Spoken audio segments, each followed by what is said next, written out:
Welcome to the Haven for Soul Care, Author's Corner, where we celebrate the art of storytelling by diving deep into the minds of authors and the worlds they create. In today's episode, we're thrilled to feature the brilliant Colby Elliott, award-winning voice artist and narrator of the captivating audiobook Greenbeard. Packed with puns, swashbuckling adventure, and literary nods, Greenbeard is a genre-blending masterpiece that takes listeners on a thrill-a-minute journey. Join us as we explore Colby's creative process, his love for storytelling, and what it takes to breathe life into a cast of colorful characters. Whether you are a bookworm, an audio enthusiast, or just looking for your next great escape, this is an episode you don't want to miss. Thank you for joining us for another podcast episode of the Haven for Soul Care. We have a guest that I'm excited to talk to on today. I watched your, not watched, I heard your a bit of your audio, and so Colby, right? Yeah. Yep. Colby like the cheese. Colby like the cheese. Okay, I wanted to make sure because I had it in my mind, and the audience knows I will mess someone's name up in a minute. So, Colby, thank you for joining us. I want you to go ahead and introduce yourself and tell us all about you, and we're going to get right into it. Sure. My name is Colby Elliott, and my company is called Last Word Audio, and I produce and narrate audiobooks and have been narrating audiobooks and producing audiobooks since 2010. I've got about 58 titles or so that I've produced on Audible and iTunes, and they have a real wide range. I do fiction, nonfiction. I've got some things that are like young adult, and I've got some things that are like science fiction, and it just kind of across the board, just a lot of different things in a lot of different spaces. I typically try to, if I see that there's something that I'm missing that I haven't done yet, I usually try to angle towards that a little bit. And try to be as inclusive as I can with my art and use my platform to kind of help lift up other folks who could use a little bit of the spotlight too. Oh, good. So these are all of the books that you do. Are they your books? No, actually, a few of them are ones that I've written. I've written a few of them that are like travel logs that where I've gone to different conventions, and I typically am in like the geek space and nerd space type places. So I've got one travel log where I went to San Diego Comic-Con with my son for his high school graduation. I wrote a little bit of a travel log about that, and another one where I went to Gen Con, which is like the largest role-playing convention in the world. In Indianapolis. And so I go to some of these, and so I do travel logs, and then I do a group of novellas that are kind of urban fantasy about this guy. It's called The Adventures of a Stay-at-Home Shaman. And he tries to save his neighborhood during nap time. He goes into the dream realm and finds the things that are wrong in the dream realm and tries to fix them while he and his daughter, who is preschool, have nap time. And so that's another one that I do. Those are ones that I've written. But the ones that I've narrated that are other people's works, I mean, there's just a real wide range of things. I do a lot of things about comic books, pop culture. Specifically, I love the role-playing space. One of the reasons why I got into audiobooks is because I loved Dungeons and Dragons and all the role-playing games when I was growing up, because it was this great space where I could sit around a table with my friends and we'd tell stories together and make these great memories of big adventures that we'd have together, even though we were just, middle school kids that were just kind of, we'd go out on our bikes and have adventures, but, so, Yeah, yeah. that's neat. And so if one had, so I write books, and so let's say I wanted to get my book to be on audio. How would one go about contacting you? Well, typically the ones that I end up doing are ones that I seek out that I'm really passionate about. You typically spend a lot of time with this book, with a book that you want to do on audio. If you look at like the running time of a particular book, like let's say it's a 10-hour audiobook, you've Mhm. probably invested anywhere from 30 to 50 hours of production time getting that into place. So for like authors that are looking for someone to do their book in audio, if you know someone who's a narrator, you can contact them. Or there's a thing called the Audiobook Creation Exchange that's on. It's part of Amazon, and it's kind of like a matching site where you can have narrators and authors that can get together and do each other's work there like that. Yeah, so you can get your book onto audio that way. Oh, okay, okay. So, with the ones that you have partnered with, how did you link up with these authors? So that's interesting. I started off and I had a book that I really loved. It was a nonfiction book about these hackers in the late 80s or the mid 80s, early 90s called the Masters of Deception. Mhm. And they broke into the Bell Telephone Company with their old computers and just kind of looked around. And they were sort of like a gang, sort of like a nerd gang, but still, not any Broadway show tunes or dancing or anything like that.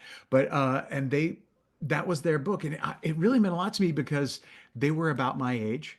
And so I kept this book and I would just kind of go back and reread it every once in a while. I just loved it. And after I had I taught theater for a number of years. And after I managed to figure out, the sound desks and microphones and all that kind of stuff, I figured, I could probably make an audiobook. And I made one and I sent it to the authors and I said, so what do you think? Do you want to try to maybe sell this and see what we can do? And they went, you just want us to say yes and you'll just like start sending us royalties? I'm like, pretty much, yeah. And that's Okay. what happened. And then I two became 58. Typically, I will find a book that's not an audio. I will read a little bit of that book, and if I am passionate about it, I might record the first chapter and send it to the author and say, "Hey, what do you think?" And sometimes it's the author that owns the rights to it, and sometimes it's a publisher or it could be an agent. I've dealt with all three before, and it just kind of depends on what that particular situation is.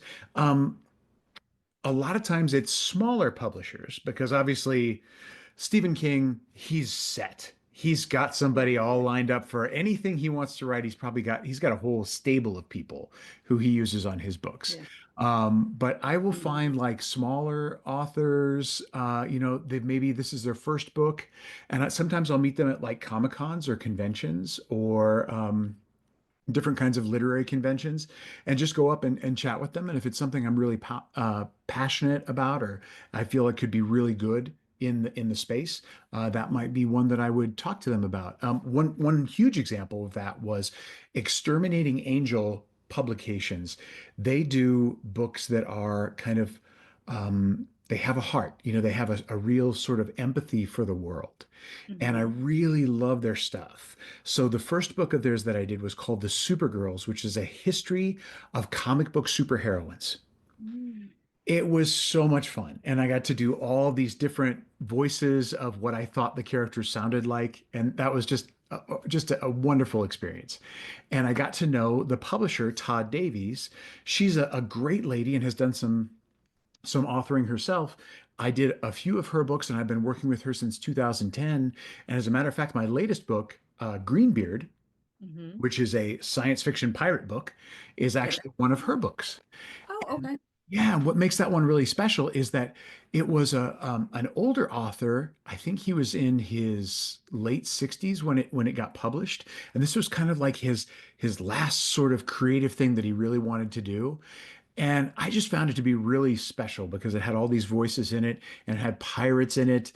And of course, you always want to get in there and talk like a pirate because army mateys and shiver me timbers and that kind of stuff. And it's just kind of a fun thing to get to do. And I got to sing like bawdy sea shanties and it was a lot of adventure. I really, really love the book. So Mhm. yeah. So it's building relationships with some of the publishers and the authors and that kind of thing. That's how I typically get in contact with them. Yeah. Oh, okay. that is wonderful. So what were you doing before you got into this? Oh man. So I was a theater teacher for 12 years. I taught middle school theater for 5 years, and I Mhm. taught high school theater for 7 years. And before that, I was a freelance journalist. I worked in the commercial embroidery industry. Okay. I was the person that they sent questions into. And in embroidery, there's a thing called a regular stitch, and then there's called a fill stitch, Mhm. Fill stitch.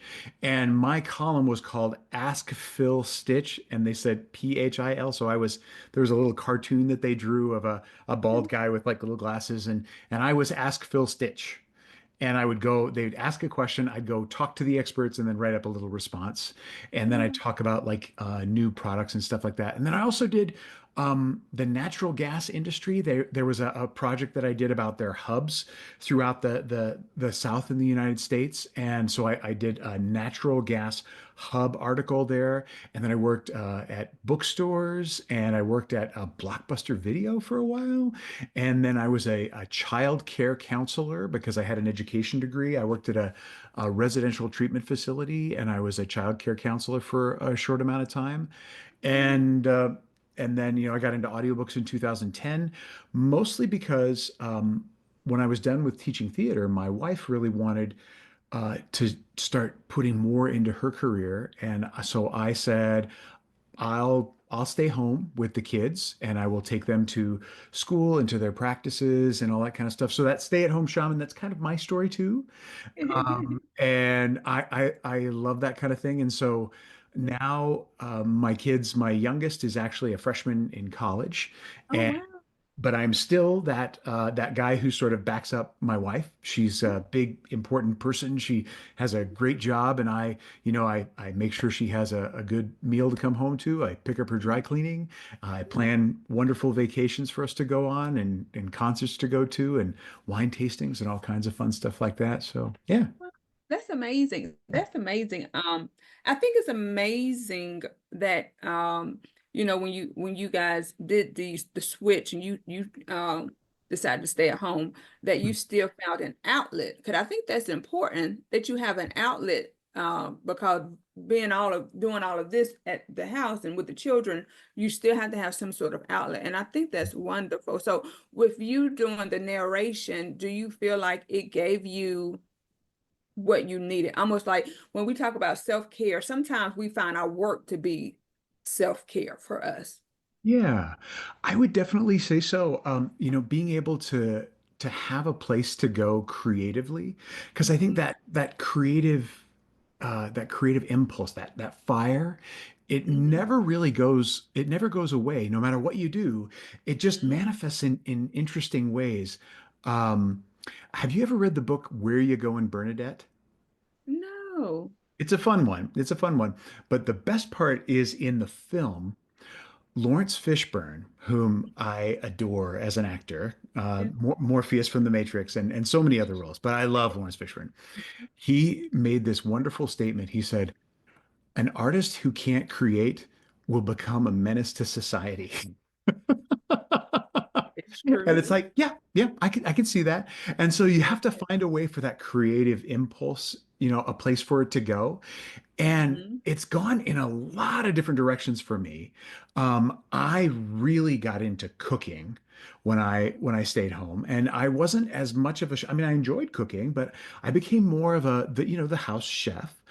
Mhm. And my wife began to kind of appreciate that, and all of a sudden she was like, "Oh, I think I might like some of those fish dishes that you've been making. Those look really good." And I sort of get into other things. Like I wrote a podcast and blog called Geekery and Wine, where I took a bottle of wine and paired it with something in geek culture and put that together. And then, like, as a third part, I would add like liner notes from one of my audiobooks and just kind of Oh, a way to sort of piece all of the things that I love together. And then you find other ways to be uh, creative and that kind of stuff within your life too. I was a mhm. singer, I was an audio, well, I was a vocal performance major in college before I became part of the whole theater community. I was going to be an opera singer. Hmm. And so singing and the voices are always been super important to me. For a while, when I was in my late 20s and early 30s, I sang in a band. I was in the chorus for Opera Colorado for 6 seasons. So it was a lot of the manifestations of ways to be creative and put something that is a little bit, put a light out into the universe and into the world, make the world a little bit better. Yeah, I think that's really good because sometimes we're a journey in this life, and sometimes we start doing things and it's like, oh, okay, then we get here. But when we get to the purpose, Mhm. we realize that everything that we've done has worked together to Yeah. get us to where we're at. So that's really amazing. Vocal coach. I might call you sometime, get me some help with the singing. Oh God. So this is really neat. So did your kids ever help you with any of your books that you did they background or Not really, because that's the thing that mom and dad do. It's not necessarily very cool. mm-hmm. So it was something that, for a moment, a couple of times, a couple of the kids would like step in and say, "Oh, let me try that," and then they'd be like, "Oh, I don't think that's for me." My son, he's 32, but when he was younger, I narrated a whole bunch of fairy tales. Mm, And then I sort of put down those tracks and then I sent them to him and I said, okay, here's what I want you to do. I want you to try editing and putting things together and letting me know where my mistakes were. And he did it, and it was a lot of fun. I was really glad we could work together, but it was just one of those things. That's not really his thing. He's more of a visual artist. He's a uh, he does a lot of drawing, and he's actually making a collectible card game right now where he's doing all of the illustrations on it and everything. mm, And then in his professional life, he's actually a digital content creator for 1011 News in Lincoln, Nebraska. So he gets a wow. chance to use his creation skills at his job as well. And he's a journalist, and yeah, so Oh he wow. his creation went another direction. Yeah. And then my youngest, my youngest, they were stage manager for their senior year for the musical, and Mm-hmm. they like doing theatrical technical work backstage. And then my daughter Helena, she actually lives out in Massachusetts. She is the manager of a little boutique called Coven in Salem, Massachusetts. So it's about Salem and Halloween and all things kind of witchy and ooh, that kind of stuff. But Yeah. she's always been one of those people. She's kind of the glue. So again, she's like a people manager. That's kind of what her art is. She gets people together to do bigger Oh, things. So wow, wow. This is amazing. It's amazing because you can just see how it just runs through the family, and how you guys express yourselves in different ways. But I mean, I think it's wonderful. I think it's wonderful how you guys, you and your wife, ended up switching the roles and you still found meaning in it and your passion and yeah, made a living out of it. when I was younger, I always thought when I grow up, I'm gonna be Batman, you know. Hmm. And what I found out is that I'm Alfred. Okay. I'm the butler. Uh-huh. Batman is my wife, but she's more like Wonder Woman. Yeah. So I'm sort of like the butler for Wonder Woman, and I'm cool with that. You know, I think a lot of times we want to put the traditional titles and roles and things like that. But I think it's wherever you fit in, whatever makes you comfortable, Yeah, whatever's going to cause the family to be able to function smoothly. yeah. That is how it should go. I'm like your wife. I was more I wanted to pursue my career, uh, Hmm. and I wasn't that woman that wanted to stay. Now, I didn't want to stay at home with my children. I love my children, but I wanted to work. Sure. So Yeah. I mean, whatever works for the family, I think is is Yeah. cool. But so how do we find you online, or yeah, tell us, how do we find you online? Well, probably the easiest way to do it is to go to my website, which is lastwordaudio.com. And that has connections to all of my audiobooks and podcasts, and even some of the interviews and stuff that I've done with other things. And after this one is up, I will have a link on this under podcasts and live and stuff like that, and we'll put that up on there as well. Also on Audible and iTunes, you can find me under Colby Elliott, and that's Colby like the cheese, and Elliott with two L's and two T's. So it's kind of a little fun little rhyme. You can get you there too. And I think some of they've been saying that you can actually stream some of them if you have like Amazon Prime. You can stream some of my audiobooks on there too as well. So yeah. Oh, okay. We're gonna have to check that out because we're a Prime. I'm a Prime member, and Mhm. so I'm gonna have to go on there and see. I would love to do that. So before we leave, I have to ask you, what is one of your most favorite voices that you have done so far? That's kind of like picking a favorite child, Yeah. because each one of them is your creation. But Uh-huh. right now, I have to say the one that I got so excited about was Captain Sylvester de Greybags, Yeah. aka Greenbeard, Yeah. because I think, you get into it and you go, uh, when we're going on these things on the high seas, it's really important that we find the treasure and that kind of stuff. I loved the books of Patrick O'Brian, his Aubrey and Maturin series, which were these two friends in the Napoleonic era out on the high seas and having these wonderful adventures. I Yeah. listened to them all the time. And Patrick told the narrator, he was kind of like one of my vocal heroes. And so for me to be able to do that and inhabit that skin for 12 hours, it was so much fun. I absolutely adored it. Yeah. Yeah, yeah, yeah. Well, I thank you for joining us on here today. I really, really enjoyed talking to you. Your links will be in our bio. So please, listeners, make sure you go to the links and find Kobe's audiobooks and look him up, find the podcast. I myself am going now to go and subscribe to your podcast because I already know that I will enjoy them. Um, Thank so you so much. Yeah. thank you for what you do. Thank you for being a great dad. I want to tell you, thank you for being a great dad. Thanks. Um, yeah. Okay, and so until next time, we will see you here on the Haven for the podcast. Thank you for joining us.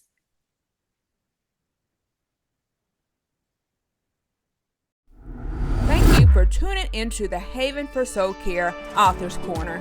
We hope you enjoyed this deep dive into the world of Greenbeard and the creative genius of Colby Elliott. Don't forget to check out the audiobook on Audible. It's the perfect adventure for fans of geek lit and pirate lore. If this episode sparked your curiosity, please take the time to rate, review, and share it with fellow book lovers. And be sure to subscribe for more exciting author interviews and reviews. Until next time, keep reading, listening, and letting stories fuel your soul.